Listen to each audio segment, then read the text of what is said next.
ராணிப்பேட்டை மாவட்டம் அரக்கோணத்தில் திமுக இளைஞரணி நிர்வாகி தெய்வச் செயல் என்பவன் கல்லூரி மாணவியை ஏமாற்றி பிற திமுக சார்களுக்கு இரையாக்க முயற்சித்ததாக வரும் செய்தி அதிர்ச்சி அளிக்கிறது.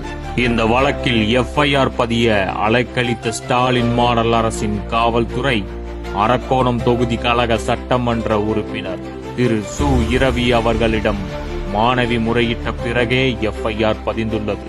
மேலும் தன்னை போன்றே 20 வயதுள்ள 20 பெண்கள் தெய்வச் செயலின் கொடூர பிடியில் சிக்கியுள்ளதாக அந்த மாணவி தெரிவித்துள்ளார். பொள்ளாச்சி பொள்ளாச்சி என்று மேடைதோறும் கூவிய திரு மு.க. ஸ்டாலின் அவர்களே, உங்கள் அலங்கோல ஆட்சிக்கு அரக்கோணமே சாட்சிதானே. பொள்ளாச்சி வழக்கிற்கும் இந்த வழக்கிற்கும் என்ன வித்தியாசம் தெரியுமா? பொள்ளாச்சி வழக்கை நான் நேர்மையாக சிபிஐக்கு மாற்றினேன். நீங்களோ அரக்கோணம் வழக்கை நீர்த்து போக எல்லா வேலைகளையும் செய்து கொண்டிருக்கிறீர்கள். பாதிக்கப்பட்ட பெண் தெளிவாக உங்கள் நண்பர் பெற்றெடுத்த பிள்ளை அமைச்சர் அன்பில் மகேஷ் உள்ளிட்ட திமுகவினர் பெயரை சொல்லிதான் மிரட்டுவதாக சொல்கிறார்.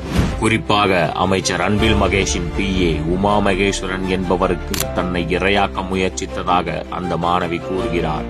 பாதிக்கப்பட்ட மாணவி சொல்வதை வைத்தே கேட்கிறேன். திமுக குற்றவாளிகள் அடங்கிய கூடாரத்தை பாதுகாக்க முயற்சிக்கும் சார்களுக்கு மானம் இருந்தால் வெட்கி தலை குனியட்டும். 20 வயது பெண்ணை பாலியல் ரீதியாக துன்புறுத்த துடிக்கும் திமுக நிர்வாகிகள் மீது இந்த டம்மி அப்பா அரசு நடவடிக்கை எடுக்குமா? எடுக்காவிடில் மக்கள் துணையோடு நிச்சயம் அதிமுக மிகப்பெரிய போராட்டங்களை முன்னெடுக்கும். யார் அந்த தம்பி?